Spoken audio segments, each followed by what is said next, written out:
ప్రభు యొక్క గొప్ప ఘనమైన నామములో వీక్షించున్న ప్రతి ఒక్కరికి ప్రభు పేరిట శుభాభివందనములు తెలియజేసుకుంటున్నాను.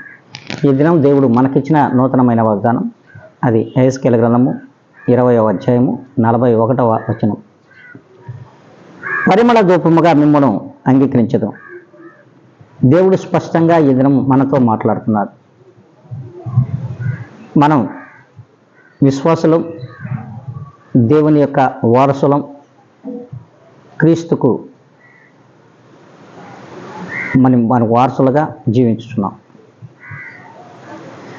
అలాంటి క్రీస్తుకు వారసులమైనటువంటి మనం మరి అలాంటి పరిమళ ధూపమైనటువంటి ప్రభువైన యేసు క్రీస్తుకు మాదిరిగా ఉన్నామా? ఒక్కసారి ఆలోచించాలి.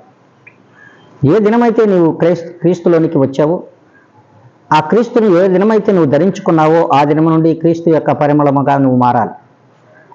ఆ మారితే కానీ నిన్ను పరిమళ ధూపంగా అంగీకరించడు దేవుడు. ఆ రీతిగా నిన్ను ఉంచడానికి ఆయన అంగీకారం తెలుపుతున్నాడు. మరి ప్రియమైన విశ్వాసి, నువ్వు అంగీకారంగా ఉన్నావా, అర్ధాంగీకారంగా ఉన్నావా? మరి నువ్వు తెలుసుకోవాల్సిన విషయం ఇదే.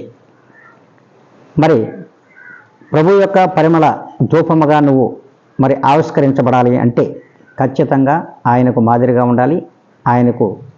ఆయన క్రియలను నువ్వు ఈ లోకంలో జరిగించేవాడిగా ఉండాలి.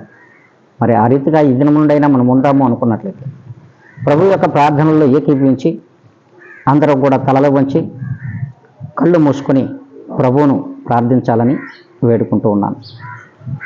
మహాపరిశుద్ధుడా, ప్రేమ కలిగిన మా తండ్రి, కృప కనికరములు కలిగిన మా దేవ, మీ యొక్క పాదములకు ఎనలేని వందనములు, స్తుతులు, స్తోత్రములు సమర్పించుకుంటున్నాం.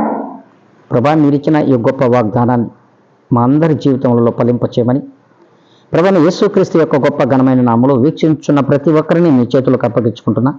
నన్ను నేనుగా మిక్కిలిగా తగ్గించుకుని యేసు నామములో అడిగి వేడుకొని ప్రార్థిస్తున్నాను మా తండ్రి.